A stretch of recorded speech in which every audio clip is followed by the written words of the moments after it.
Hello ladies and gents, welcome back to Chaos TV's live coverage of the Riot Turkey Invitationals number 2. I'm Edis, joined by Spuddington. We are here in day number 2 right now, and the first game for these two teams in question is going to be Team Turquality Blue, the Turkish powerhouses, up against LowLandLions. And we are into the picks and bans, Spud. Yeah, although there is a slight issue with my own personal client right now in that the friends list is not... I can't minimize it, and it's covering over... half of the champion pick, so I will know exactly what Team Turquality Blue have taken. LowLandLions, I will be able to see the top portion of the first champion they pick up. So a little unfortunate there. It's Corky, I can tell that. That's no problem. I can fill you in with the LowLandLion pickups, no issues whatsoever. So it is going to be Corky and the Zyra being locked in there from LowLandLions. And on Team Turquality, Aatrox the first pick, and they are going to be on to the second and third. However, the banned champions were Gragas, Fizz, Shyvana, Ahri, Jarvan the fourth, and finally Zed. So any quick thoughts on these compositions coming out? What I will say is Corky Zyra is a pretty scary bot lane. Yeah, and it actually looks like they're planning on picking up a kind of a fairly AoE orientated composition with the Aatrox, with the Orianna, into that Zyra, which has already been taken away. So both lacks that follow-up ultimate from their support pick, may see them go for Sona, and also gives their opponents a very good counter engage. Plus, they've already picked up a slippery AD carry. Could be a little bit of an unusual choice, but those two champions do just work together very well on their own. Get the Aatrox, get the Orianna, both very solid in their respective roles, regardless of whether they have any particular synergy with what you're trying to run. Yeah, and again, it's that ball delivery system as well. You get the Dark Flight jumping in with the Shockwave on top of it, and it's constant disruption and a lot of burst damage to boot. Thresh would make a lot of sense. It's a nice way of trying to negate the problems that Corky brings into the bot lane. If you can land the death sentence, you can try and burst him out, or at least force him back for a little while. So they are going to lock in the Thresh, and we are back over to LowLandLions. Have you managed to fix that friends list issue yet?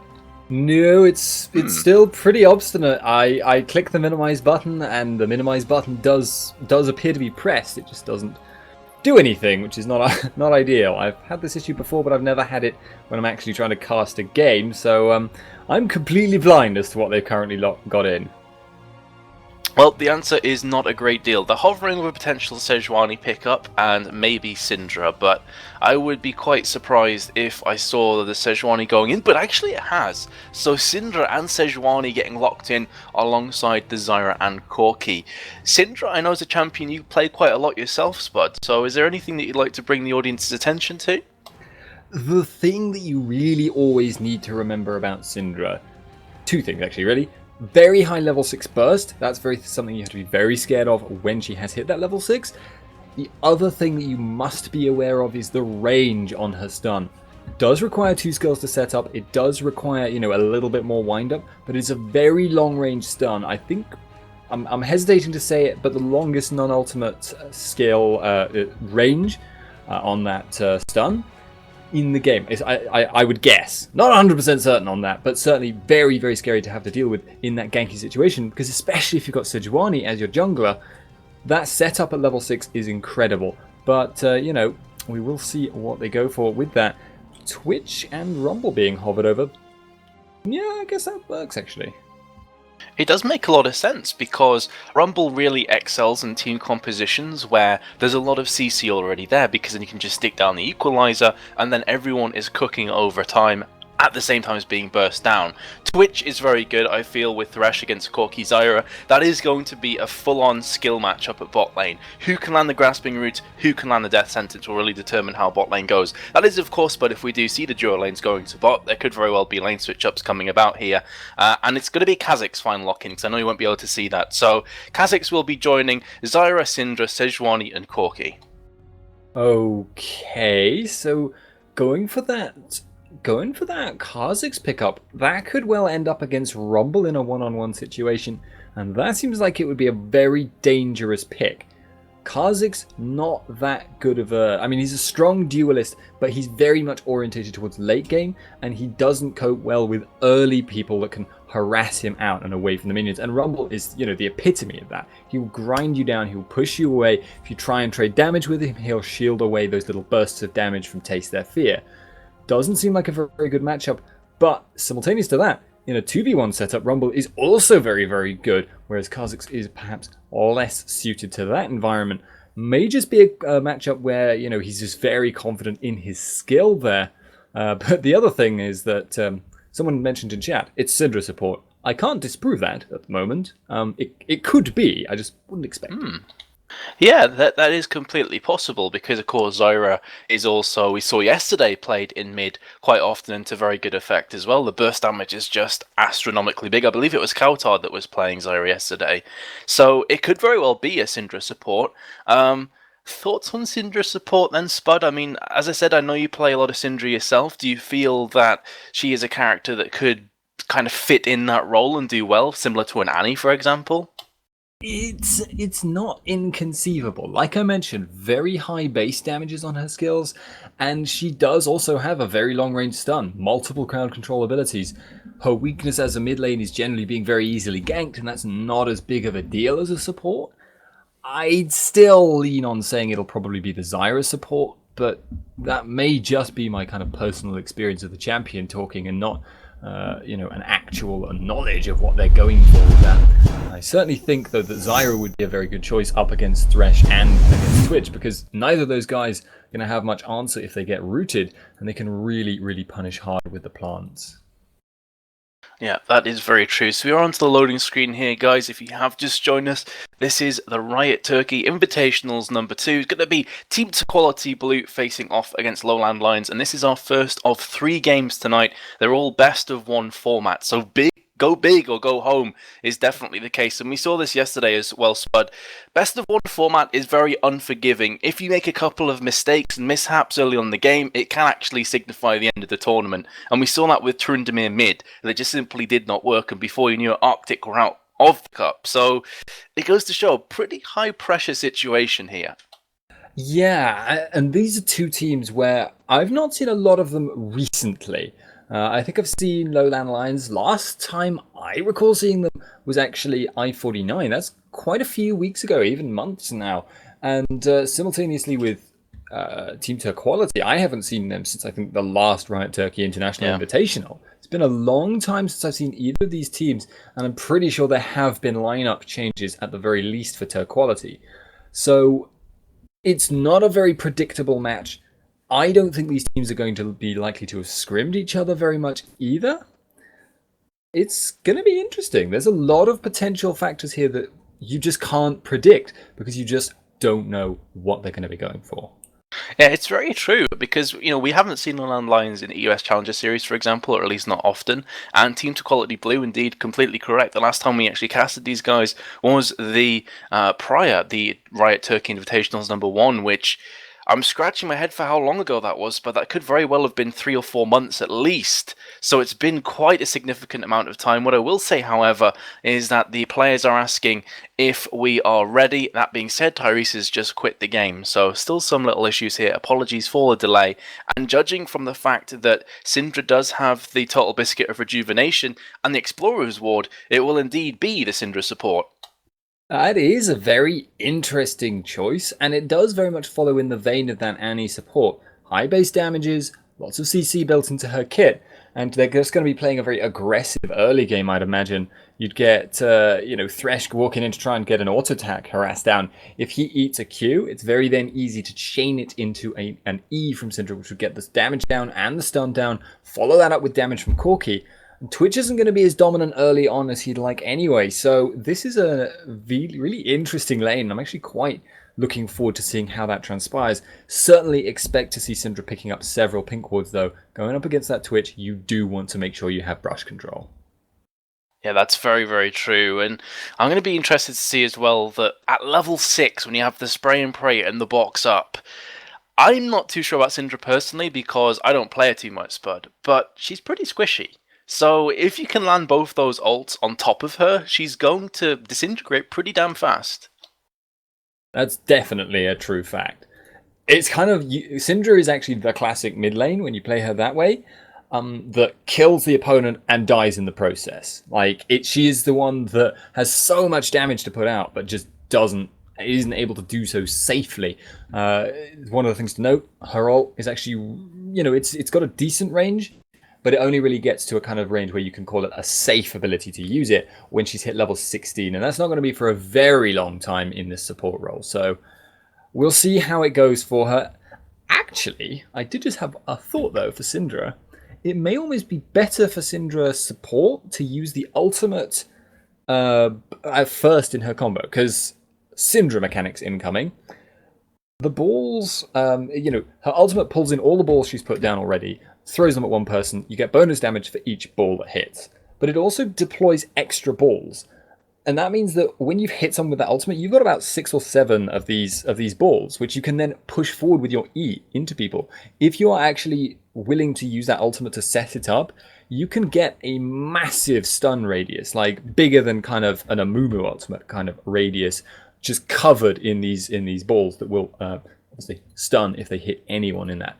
Bit awkward to set up and would obviously sacrifice some damage, but Syndra support, is she really going to be going for damage anyway? Oh, that is very true, and only time will tell. Still on the delay, guys. Apologies again. A couple of people asking who the casters are. I am Metis, and the lovely gent alongside me is Spuddington. We have just had the reconnect from Tyrese as I'm talking, so fingers crossed we'll be going back live very shortly. This is Riot Invitationals from Turkey, number 2, and the teams in question, because I know you can't actually see right now on your stream, are Team Turquality Blue facing off against LowLandLions. Yeah. As we've already mentioned, not seen them recently, looking forward to seeing how they run this. Certainly there are some themes in both of these teams. In fact, I think both of these teams could be said to be pretty strong AoE compositions, but the edge definitely has to be given to Team Turquality. They've got that Rumble ultimate, they have Aatrox, they have Orianna, they have Twitch. They have so much potential AoE damage and a lot of AoE crowd control to set it all up.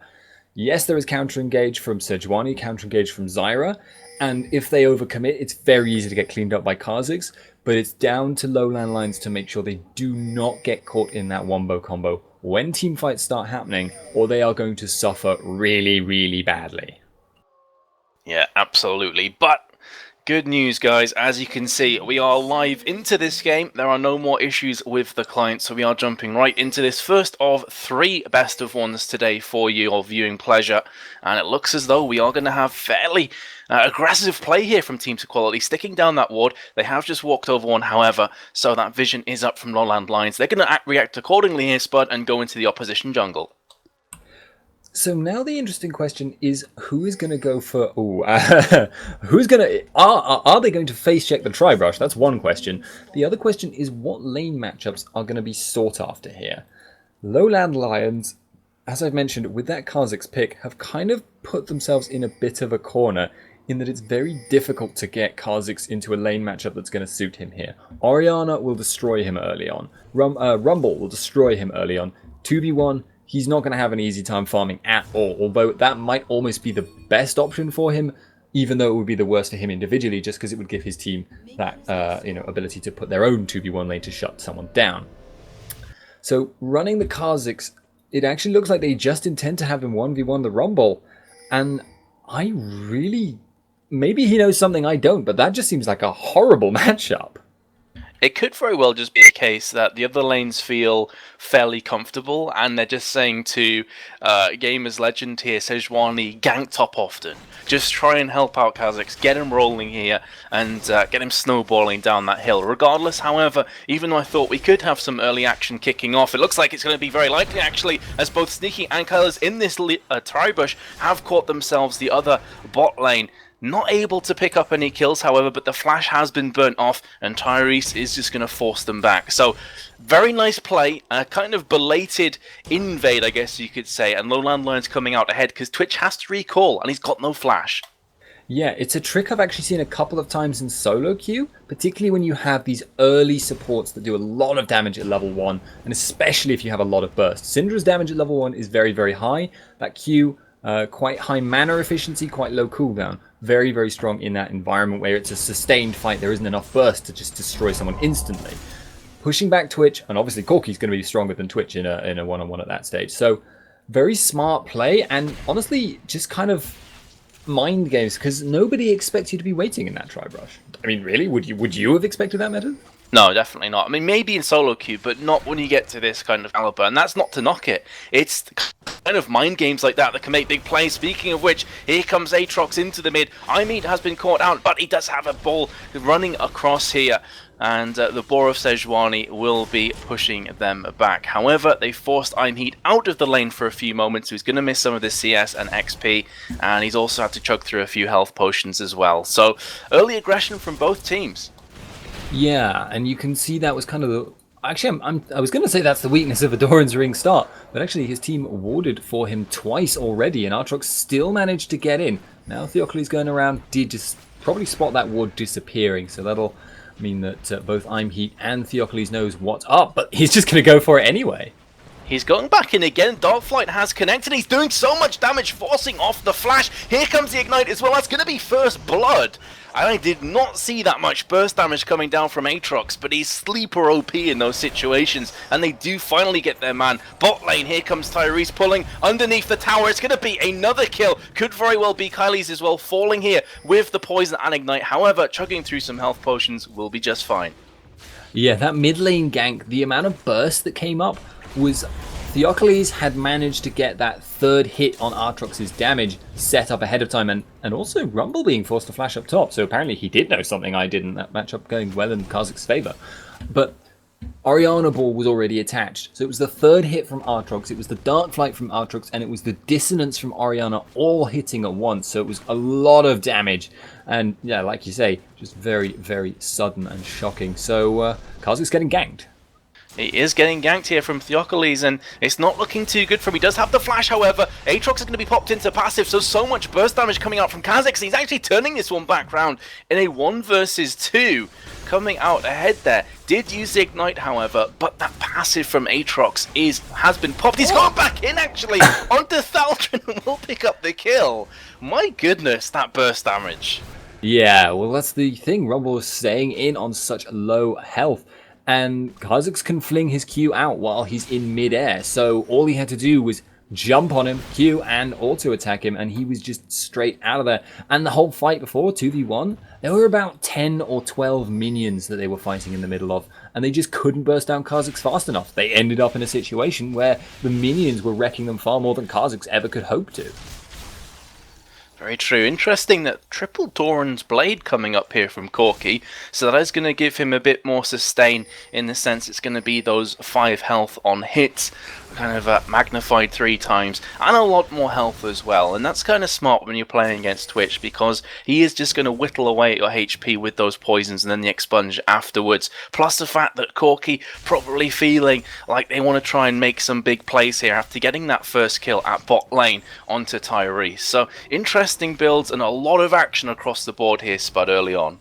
Yeah, a lot of aggression, but it's generally going in the favor of LowLandLions. Orianna has picked up that first blood, and that will give her a significant advantage in the mid lane, but she's not that kind of roaming style of mid. She's not going to be able to find it easy to just go down bottom and get kills. The ball mechanics are a little bit clunky when you're trying to just run at someone and throw them at someone. They're much, much better on the defense or with a ball carrier for you. You might see her roam down if she thinks she can get a 4-man gank with Aatrox though, and that would be really, really brutal. It certainly would. Speaking of brutal, Morsu has actually picked up a brutalizer at top, so Kha'Zix's going to be doing even more damage with all the armor shred that brings to the table, and the attack damage as well, of course, alongside the crystalline flask and a few health potions for good measure. So, you know, we were speaking before about how Kha'Zix would do at top lane. Well, turning that 1 versus 2 gank in his favour, certainly doing pretty well so far.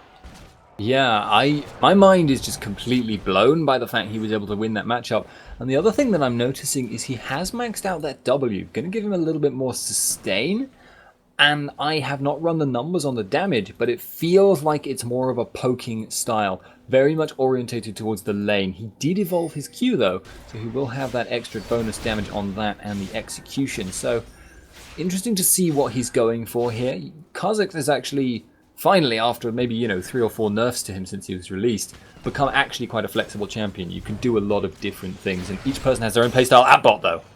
Yeah, bot lane again. Here comes Aatrox from the side. Sneaky's trying his best to kind of stutter step or walk his way backwards. They are going to go 1-for-1 here, and the Valkyrie as well. You know, that's not necessarily a terrible situation for them in that ganking phase. Yes, it's 1-for-1. Yes, the support got the kill, but still it could have gone a hell of a lot worse for LowLandLions. However, here comes Aatrox again from the top. He's gone for the mobility boot, so he's so fast, forcing off that flash. Here comes the Massacre as well from Aatrox. How much damage can he put out? Well, the answer is more than enough, as Twitch will pick up that kill. Narrow, though. He was another auto away from being dropped, and he did not have his passive available. Still, bravery and persistence right there coming out in his favor, but that will mean sacrificing that blue buff. Kha'Zix picks that up and walks out. Don't think they're going to want to fight them right now. Kha'Zix is looking really quite scary. Yeah, and that's pretty bad news as well from the side of Team Turquality, because Zyra got the other blue. So you've got Kha'Zix at top, who's beating Rumble right now by 22 CS, turn that gank against them with blue buff. Kha'Zix does definitely struggle with using a lot of mana with his abilities. He finds it difficult to spam those out. So with a blue buff here, Spud, not only do you have the cooldown, but also Rumble has to play super safe, otherwise this is going to happen. He's going to keep jumping in, just chunking out a quarter of his HP. Yeah, and it's one of those underestimated factors. When you evolve the Q on Kha'Zix, that extra auto attack range means he can actually kite Rumble. If it comes down to an overheat fight, he can actually move away and use those Qs to get out. Yeah, the equalizer comes down. Here's Aatrox as well. Does have his passive back up against Seige from the side. Will be throwing out the Glacial Prison. How is this one going to turn out though? However, as Aatrox comes out the passive, this time they're going to be turning it around once again. So the gank just not paying off from Theocles, and that is going to force Thaldrin back to his own tower. Kha'Zix is getting really scary at this point in the game. Yeah, once he's got that level 11, you can almost certainly expect to see him evolve the jump. He'll start getting those resets. He's going to take this top tower as well if he wants it. But honestly, at the moment, he's probably alright with just continuing the farm fest. This is dangerous, though. Like I mentioned before, a lot of their style is going to depend on the cleanup here from Kha'Zix. And if he is getting off to such a degree here, it's just going to become so important for Team Turquality to never screw up and engage, or he will get a pentakill.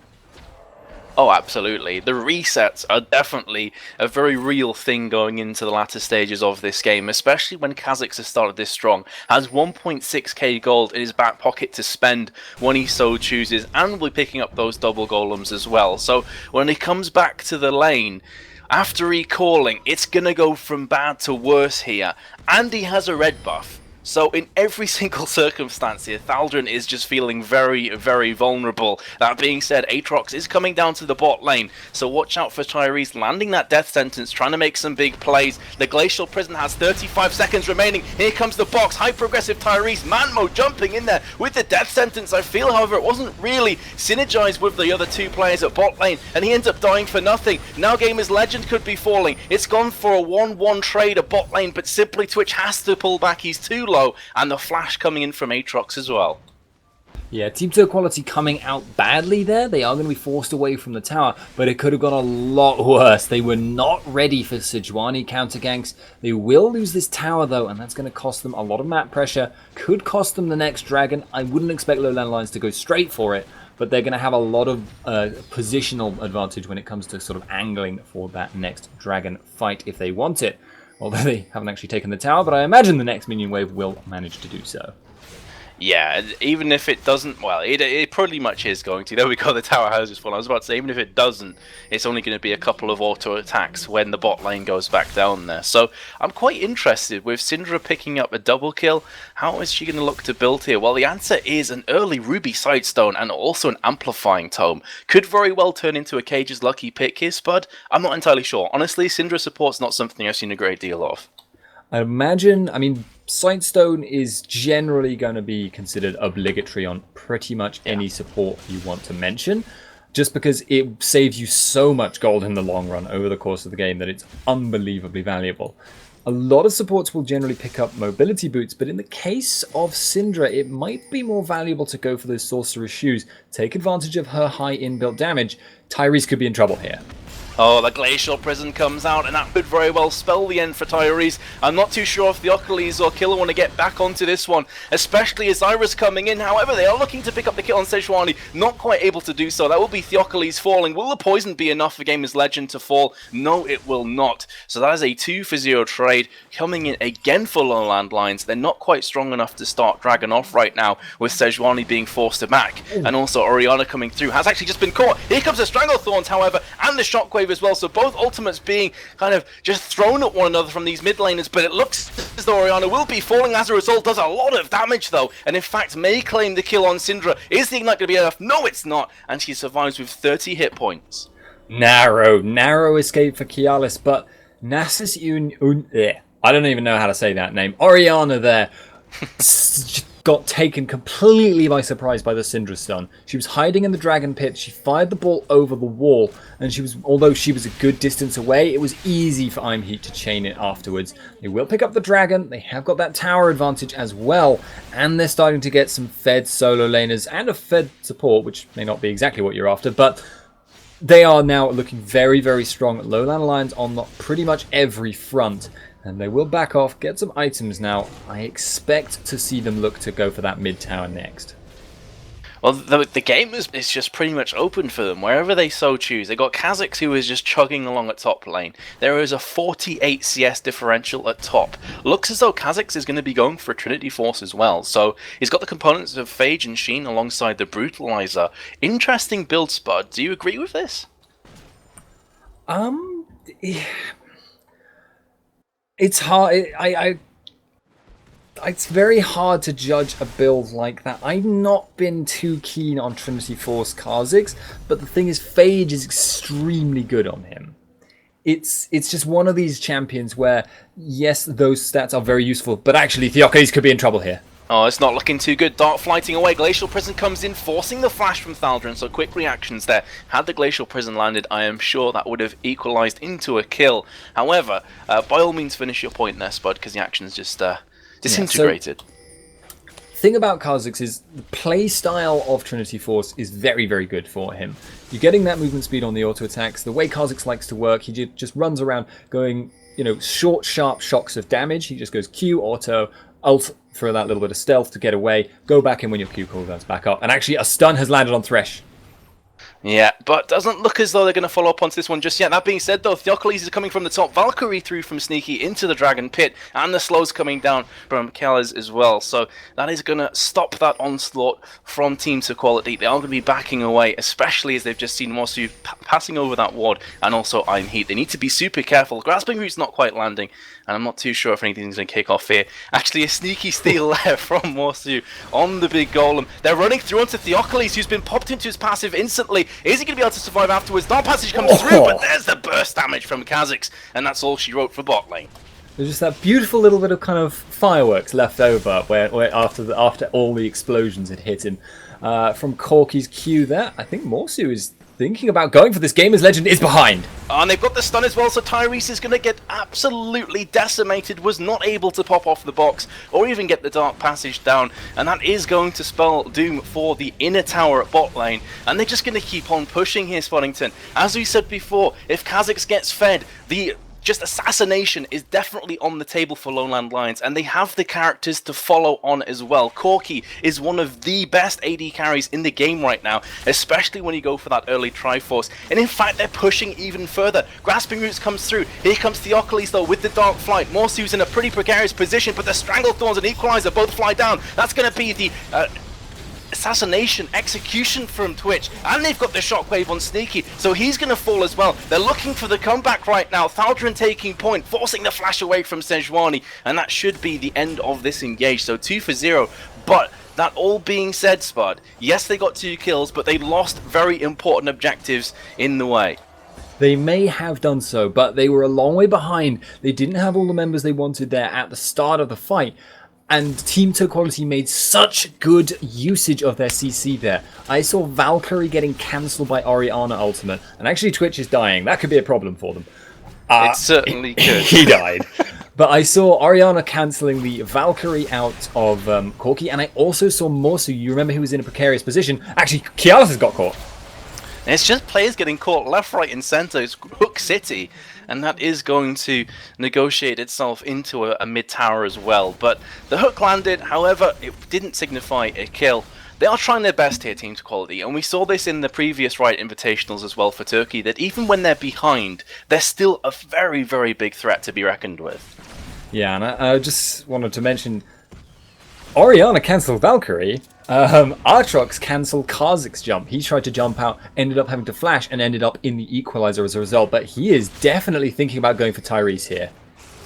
He certainly is, and you can see the players are respecting his presence on the map. It's like he's 4-1. He has a Triforce and a Brutalizer. We do not even want to hesitate at giving him an opportunity to just crush our faces. So we're going to go ahead and pass on off. Kylie's throwing in the stun. Oh, here comes the Stranglethorns as well. That's a very dead rat. Very dead mid laner as well. And again, it's just these picks coming left, right, and center from LowLandLions. 14-6.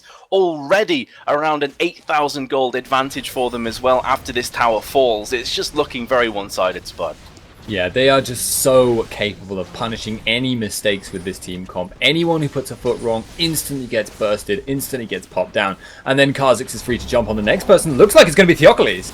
My god, the burst damage is just huge, especially on Aatrox as well, trying his best to escape. However, the constant harassment, the bombardment that's coming in from LowLandLions is going to give them that mid inhibitor. Sub 20 minutes, Spud. That's not something we see a great deal of right now, and that goes to show how dominant they've been in this game. Yeah, every single lane now well ahead of their counterparts. I mean, Orianna is out farming Zyra, we'll give her that, but that is only about 10 CS as compared to a kill and all these global objectives. It's just a massive difference. Morsu going to be picking up that top wave there, and you can expect to see the team then looking to group back up for that bottom inhibitor. That is a very vulnerable point right now.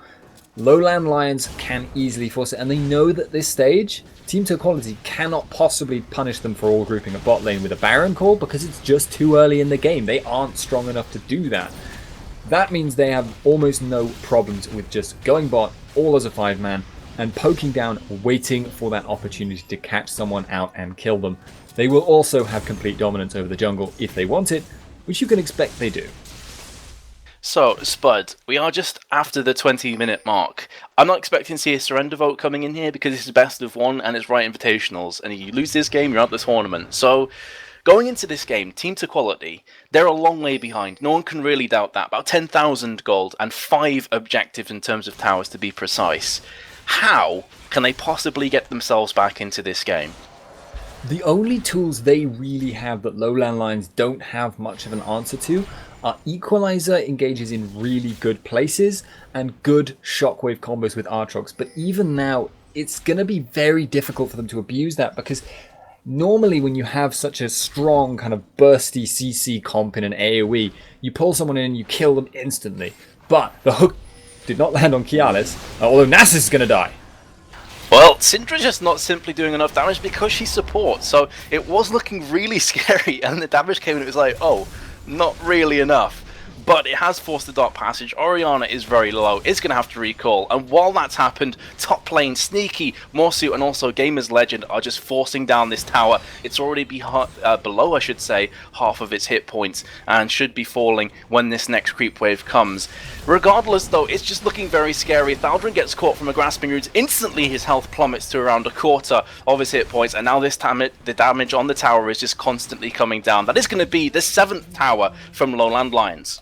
Yeah, LowLandLions right now have just got this game so hard because they are keeping their cool. Even if they do actually make a mistake, even if they do get engaged upon badly or lose a man, they are always on point with the next move they make. They are pretty much ready ahead of time, even when something goes wrong. They always just rotate quickly. And you saw it there. Team Turquality was not particularly in a worse position than they normally were. They had a fight in mid lane, but LowLandLions rotated top. They went to push down that top tower. Team Turquality a little bit slow in response, and it's cost them that tower and possibly going to force an engage. Yeah, there's going to come a point here where Team Turquality are like, okay, we cannot allow them to keep forcing. We have to try and make a desperation play, because that final curtain is starting to come down. Super Minions pushing mid. Minions actually pushing bot lane, which is below half hit points as well. They cannot afford to stall for too much longer. At some point, Spud, they're going to have to stand tall and stand proud and kind of sink or swim and come out fighting. And I think that's what Aatrox is trying to do. Theocles is trying his best. He'll be going again. This could very well be the final fight. Box goes down. Equalizer as well. Sneaky's at the back lines. Pretty much untouched. However, Stranglethorns comes through. That's going to pop the passive. The Bloodwell has gone. Beautiful shockwave from Orianna, though, turning this fight on its head. And suddenly, LowLandLions are forced to turn tail and run. That was an absolutely exquisite Orianna ultimate. But here comes the pain train from Morsu jumping in, getting the assassination, and running away again. Second Electro Harpoon does land from Thaldra, but look at that burst damage. Needs to be careful, though, because Twitch is more than a handful right now. Beautiful Orianna shockwave, but still a 2-for-1 trade. Yeah, kind of stemming the tide for a little while. That will force LowLandLions away, but as you say, it hasn't done anything to change the state of the game, and that is something they really need to do if they want to get back into this. LRS there, putting down a lot of damage on top of the shockwave, was basically what won them the fight. If they don't get another engage that's at least as good, and if they don't get it faster this time, because that top tower will fall very quickly under that kind of pressure if it happens again, same for the bot tower in fact, then they're just going to start losing the inhibs regardless of whether they win or lose the fight. And now LowLandLions can force the Baron if they really want to. Probably a little bit risky for my tastes and probably theirs, but they have that threat available to them. It's now a viable option if they choose to go for it. And they are certainly having their sights on Baron. Lots of wards come down, but look at Twitch's position. He is nowhere close right now. He was on their inhibitor, and Baron is falling so incredibly fast. Can Theocles make a big play? The answer is no, and that's going to be an insta-give on Aatrox as well. Here comes the Glacial Prison, not quite landing. It will slow down Thaldra. Nice shockwave again, landing on all 5 players, but the damage has already been done here, Spud. Yes, you've popped them down, but they've got the regen from Baron buff. Yep, and they're just going to be pushing in that tower for a little while, so they will, they won't fight right now, but they will fight in maybe, 20-30 seconds. Orianna's still not going to have her ult. They're going to be back up to full health, though, and that inhib is exposed, so this is just looking ugly right now. LowLandLions have so much potential to sweep a fight if it comes. Well, Kialis was thinking about recalling. Doesn't look like she's going to, and is going to just continue to pressure this mid lane. I've got to say, even though Orianna looks to be on the losing squad here, unless something Herculean throw comes about, and that being said, actually, the death sentence does land on Kha'Zix. I wasn't too sure if Tyrese fancied the engage or not. Probably smart that he didn't. However, this is going to equate into another inhib tower falling, and they are going to be pulling themselves back. LowLandLions are just a real thorn in the side of Team Turquality.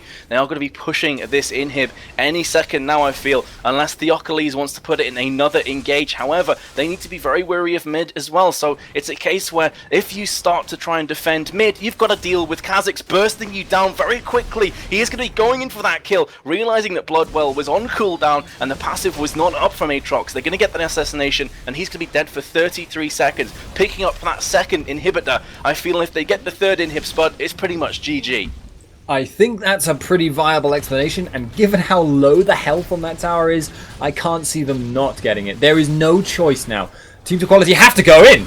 And Kha'Zix has just jumped in again, absolutely smashing. Box is beautiful this time around. They'll be picking up 1 kill. Another nice shockwave lands on 2 or 3 players. Lots of LowLandLion players right now, but it doesn't matter. They've already picked up 2 inhibs, make that 3 inhibs. So even though I would say that Nasus has played a beautiful game on Ori, landing some pixel perfect shockwaves, it simply does not matter when your team is so far behind. Yes, you can land these all day long, 5 or 4-man shockwaves, but it's not going to stop the onslaught from coming down the tracks.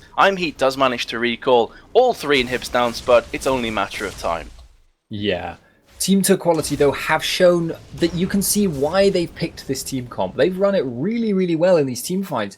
It just seems like they were not able to get a grasp on the game early on and have just been constantly on the back foot. That shockwave with the Twitch follow-up has been brutal several times, but every single time, because they're just not quite strong enough, they haven't been able to capitalize on it. They haven't been able to get back in the game from it. And LowLandLions lane rotations have been really perfect this game. As a result, Team Turquality 3 inhibs down. Like you say, very, very, very low chance of winning from this situation, especially with a massive goal difference. But they have caught Kiala.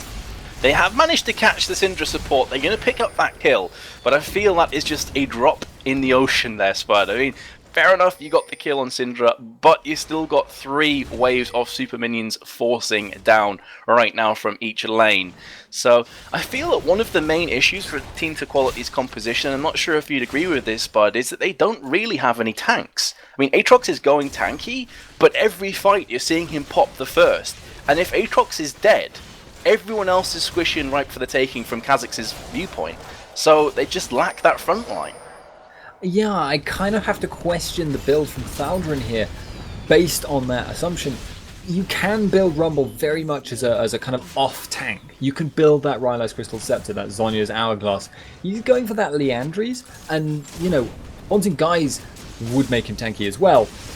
But it seems like maybe he's going for a little bit more damage, but you can't be tanky against this team, because if you aren't tanky, Kha'Zix is just going to kill you instantly. It's just these horrible situations where you're either too tanky for Kha'Zix to kill, but you can't kill the enemy, and you'll get burned down gradually by Corki, or you're too squishy and Kha'Zix will kill you. It's just a horrible, horrible lose-lose situation, and at this stage with this gold differential, I don't know if any kind of build difference would have changed much.